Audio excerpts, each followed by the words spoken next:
কচুর মুখি দিয়ে এই রেসিপি একবার বানিয়ে খেলে গ্যারান্টি দিচ্ছি প্লেটের ভাত শেষ হয়ে যাবে, কিন্তু মুখ থেকে এর স্বাদ ভুলতে পারবেন না বন্ধুরা। একেবারে অন্যরকম আর ইউনিক একটি রেসিপি। আসসালামু আলাইকুম বন্ধুরা, কেমন আছেন? আশা করি আল্লাহর রহমতে সবাই অনেক বেশি ভালো আছেন। আজকে শেয়ার করব আপনাদের সাথে জিভে জল আনার মতো একটা ডিশ, কচুর মুখির এই ধামাকা রেসিপি। আপনারা যারা নতুন কিছু ট্রাই করতে ভালোবাসেন, আজকের ভিডিওটা একদম তাদের জন্য। কিভাবে আমি কচুর মুখিগুলো রান্না করব সম্পূর্ণ ভিডিও দেখতে থাকো। কচুর মুখিগুলো আমি ধুয়ে নিয়েছি, তারপর এখানে আমি চুলার মধ্যে আগে থেকে পানিটা বসিয়ে দিয়েছি। তারপর এখানে আমি কচুগুলা ধুয়ে রাখা কচুগুলা দিয়ে দিয়েছি। দিয়ে কচুগুলাকে আমি সুন্দর করে সিদ্ধ করে নিব। দেখতে পারতেছো আমার কচুগুলা সিদ্ধ হয়ে গিয়েছে বন্ধুরা। তো বন্ধুরা, একটা লাইক দিয়ে সম্পূর্ণ ভিডিও দেখো, ভিডিওটা স্কিপ করবা না, স্কিপ করলে বুঝতেই পারবা না আমি কিভাবে ধামাকা রেসিপিটা বানিয়েছি। তো আমি কচুর মুখিগুলাকে সুন্দর করে উঠিয়ে নিচ্ছি, দেখতে পারতেছো সিদ্ধ হওয়ার পরে পানি ছেঁকে উঠিয়ে নিয়েছি। তো ঠান্ডা হওয়ার পরে আমি তোমাদের সাথে ফিরে এসেছি। কচুর মুখিগুলাকে সুন্দর করে আমি ছিলে নিচ্ছি। সিদ্ধ হওয়ার কারণে খুব সুন্দর করে কচুর কুসাটা উঠে যাচ্ছে। হয়তো তোমরা দেখেই বুঝতে পারতেছো বড়টা অনেক গরম ছিল, তার জন্য আমি রেখে দিয়েছি। তো এগুলাকে আমি সুন্দর করে সমস্ত কচুর মুখিকে খোসা ছাড়িয়ে একটা প্লেটের মধ্যে উঠিয়ে নিচ্ছি, দেখতে পারতেছো বন্ধুরা। আর বন্ধুরা, কে কোথা থেকে আমার ভিডিওটা দেখতেছো প্লিজ বন্ধুরা ছোট্ট একটা কমেন্টসে আমাকে বলবা, তাহলে আমি তোমাদের সবাইকে ধন্যবাদ জানাতে পারবো। দেখো কচুর মুখিগুলা এক এক করে আমি সমস্ত কচুর মুখিগুলা উঠিয়ে নিচ্ছি। এইভাবে একটু স্পিড বাড়িয়ে তোমাদের সাথে শেয়ার করেছি। আশা করি তোমাদের কাছে আমার ভিডিওটা ভীষণ ভালো লাগতেছে। দেখো, আর বন্ধুরা, ভালো লাগলে ফ্রেন্ডস এবং ফ্যামিলির মাঝে আমার ভিডিওটা শেয়ার করে দেওয়ার অনুরোধ রইল। যারা নতুন নতুন রেসিপি খুঁজেন, আজকের রেসিপিটা মূলত তাদের জন্য। কচুরমুখী তো আমরা অনেক রকমভাবে খেয়ে থাকি, চিংড়ি মাছ দিয়ে, শুটকি দিয়ে, কচুর ঘাটি, তো বিভিন্ন রকম ছেড়ে একদম ইউনিক রেসিপি বলতে পারো। ইউটিউবের মধ্যে প্রথম ভিডিও এরকম কচুর মুখির একটা রেসিপি কিভাবে বানাবো। লাইক দিয়ে সম্পূর্ণ ভিডিও দেখো, স্কিপ করবে না, স্কিপ করলে বুঝতেই পারবে না কিভাবে মজাদার রেসিপিটা বানিয়েছি। কচুর মুখিগুলা ছিলে আমি একটা বাটার মধ্যে উঠিয়ে নিয়েছি, দেখতে পারতেছ। তো কচুর মুখিগুলাকে বাটনার সাহায্যে আমি পিষে নিচ্ছি। আমি হাত দিয়ে কসলাচ্ছি না, কারণ যদি হাতটা চুলকায় তার ভয়ে আমি কিন্তু হাত দিয়ে কসলিয়ে নিচ্ছি না, আমি বাটনাতে করে নিচ্ছি। তোমাদের যদি সেই রকম চান্স না থাকে হাত দিয়ে কসলিয়ে নিতে পারো। আমি বাটনার সাহায্যে সমস্ত কচুকে বেটে নিচ্ছি। এই একদম স্টেপ বাই স্টেপ দেখিয়েছি কিভাবে আমি আজকের এই মজাদার কচু রেসিপিটা বানিয়েছি। তাই বন্ধুরা আমার সাথেই থাকো, দেখতেই থাকো। তো প্লিজ বন্ধুরা, আমার চ্যানেলে যদি নতুন বন্ধু হয়ে থাকো, আমার চ্যানেলটা আমাকে ভালোবেসে সাবস্ক্রাইব করে দেওয়ার অনুরোধ রইল।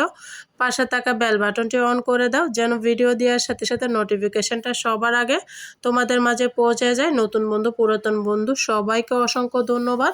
দেশ ও দেশের বাইরে থেকে যারা ভিডিওটা ক্লিক করেছো সবাইকে অসংখ্য ধন্যবাদ।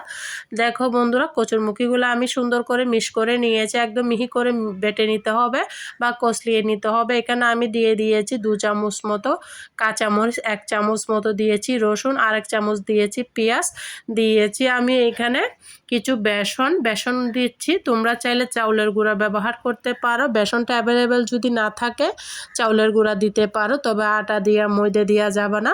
এই দুটা দিয়ে তুমি বানিয়ে নিতে পারো। দিয়ে দিয়েছি আমি লাল মরিচের গুঁড়া 1/2 চামচ, দিয়ে দিয়েছি হলুদের গুঁড়া 1/2 চামচ। আমি এখানে বেসন 2 চামচ দিয়েছি, তোমরা যতটুক দরকার ততটুক দিবা।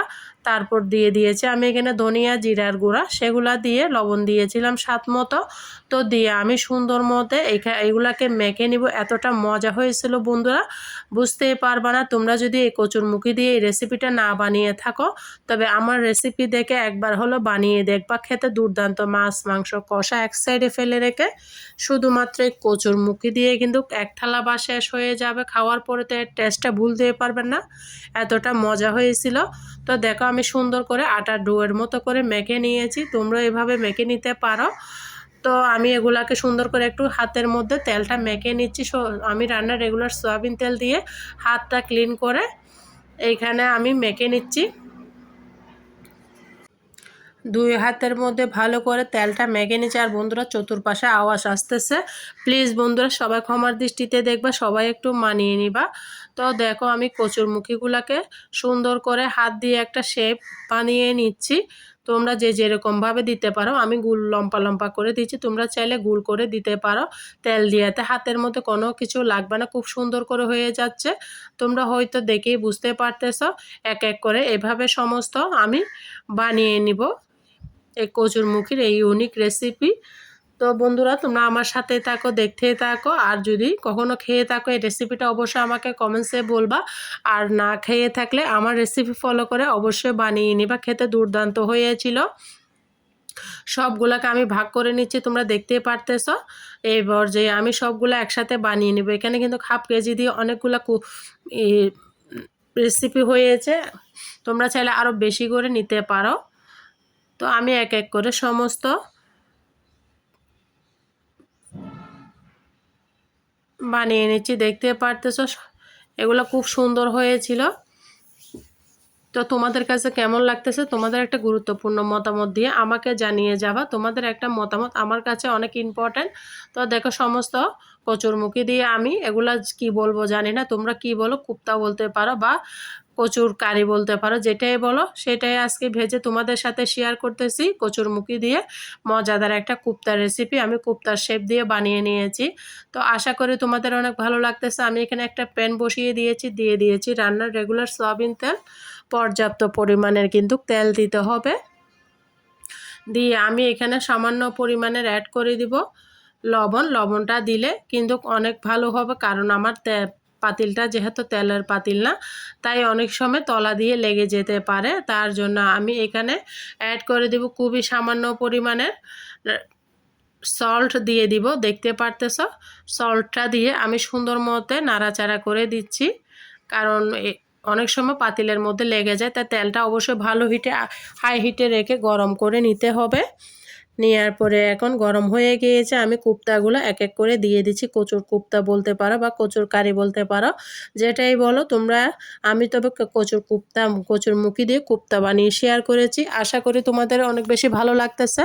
ভালো লাগলে আমার ভিডিওটা একটা শেয়ার করে দেওয়ার অনুরোধ করলে, তোমার একটা শেয়ারে আমার প্রিয় আপুদের ভাইয়াদের অনেক কাজে আসবে।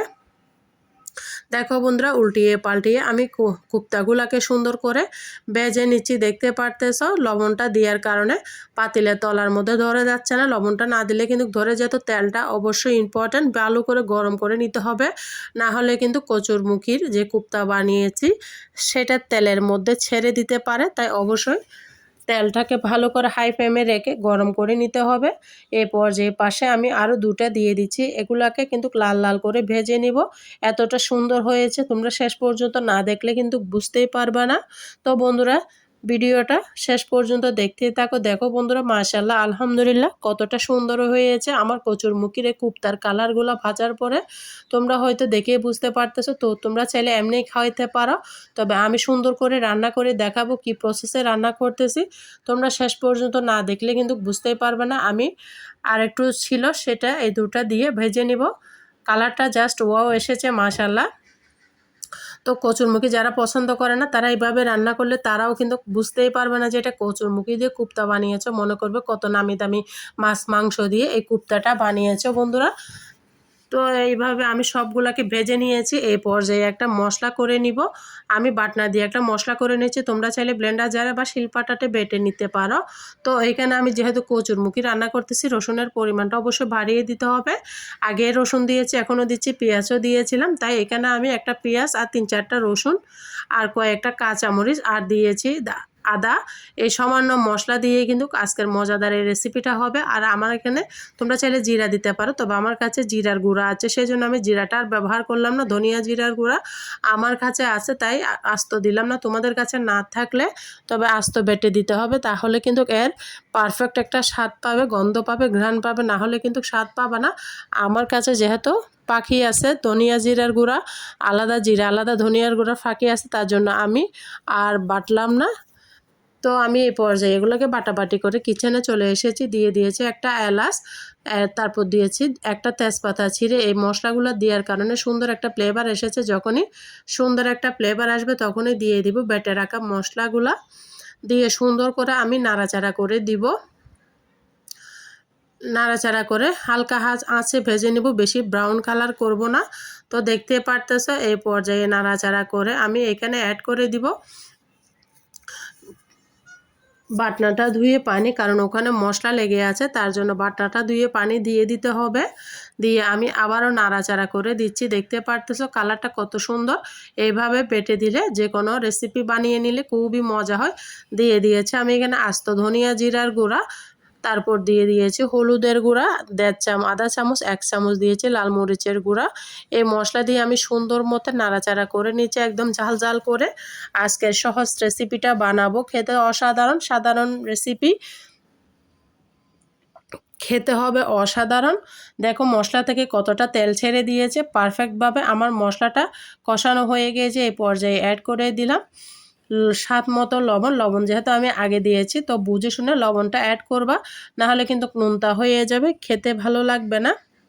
দিয়ে দিচ্ছি আমি এখানে পানি, পরিমাণ মতো পানি দিচ্ছি, তোমরা তোমাদের পরিমাণ মতো পানি দিতে হবে। তবে অবশ্যই ঝুলঝুল করে রান্না করতে হবে, না হলে কিন্তু এই কোপ্তাটা দেখবা পানিটা চুষে নিবে। তো পানিটা ফুটে উঠেছে দেখতে পারতেছো। আর বন্ধুরা ভিডিও দেখতে দেখতে যারা এতটুকু এসে গেছে একটা লাইক দিতে ভুলে গিয়েছো, প্লিজ বন্ধুরা একটা লাইক দিয়ে দাও। সবাইকে অসংখ্য ধন্যবাদ। দেখো বন্ধুরা আমি কোপ্তাগুলো এক এক করে ফুটন্ত পানির মধ্যে ঢেলে দিচ্ছি। তো কালারটা কত সুন্দর এসেছে। এই পর্যায়ে আমি এটাকে 3-4 মিনিট মতো রান্না করব, বেশি রান্না করার দরকার নেই। বেশি রান্না করলে কিন্তু ভেঙে চুরে একদম তছনছ হয়ে যাবে। তো বেশি রান্না করতে হবে না, তোমরা দেখতে থাকো আমি কিভাবে রান্না করতেছি। তো এই পর্যায়ে আমি অ্যাড করে দেব লবণটা একটু আমার কম হয়েছে, তাই লবণটা দিয়ে দিয়েছি চেক করে। তোমরা লবণটা ভালো করে চেক করে নিবা, তো খেতে ভালো লাগবে। দিয়ে দিয়েছি স্বাদের ব্যালেন্স বাড়ার জন্য 1 চামচ চিনি, হাফ চামচের 1 চামচ চিনি। তারপর দিয়ে দিয়েছি আমি একটু টালা জিরার গুঁড়া, এটা স্পেশাল মশলা বলতে পারো, আমার হাতে করা বিভিন্ন রকমের মশলা আছে। তো এটা 1 চামচ দিয়েছি, তোমাদের কাছে এরকম মশলা না থাকলে তোমরা শুধু টালা জিরার গুঁড়া দিয়েও বানাতে পারো, খেতে অসাধারণ লাগে। দেখো বন্ধুরা এই মশলাগুলা দিয়ে আমি 2 মিনিট মতো রান্না করেছি, কতটা সুন্দর হয়েছে। এই পর্যায়ে আমি তোমাদেরকে পরিবেশন করে দেখিয়ে দিচ্ছি। বন্ধুরা তোমরা একটু ঝুলঝুল করে রান্না করবে, আমার এগুলো কিন্তু একদম পানিটা চুষে নিয়েছিল, একদম শুকিয়ে গিয়েছিল। তোমরা যদি শুকনা খেতে চাও এভাবে রান্না করবা, আর যদি একটু ঝুলঝুল খেতে চাও তাহলে একটু পানি দিবা বেশি করে, তাহলে একটু ঝুলঝুল থাকবে। এতটা মজা, সাধারণ একটা রেসিপি, খেতে দুর্দান্ত হয়েছিল। তো কেমন হয়েছে বন্ধুরা আমার আজকে কচুরমুখির কোপ্তা কারি, অবশ্যই ছোট্ট একটা কমেন্টসে আমাকে জানিয়ে যাবা। তোমাদেরকে অসংখ্য ধন্যবাদ যারা আমার সাথে আছো এতক্ষণ পর্যন্ত। লাইক কমেন্ট দিতে ভুলে গিয়েছো, প্লিজ বন্ধুরা করে দাও। আজকের মতো আমি এখানে বিদায় নিচ্ছি। সবাই ভালো থাকো, সুস্থ থাকো, নিজের খেয়াল রাখো। আল্লাহ হাফেজ, আসসালামু আলাইকুম।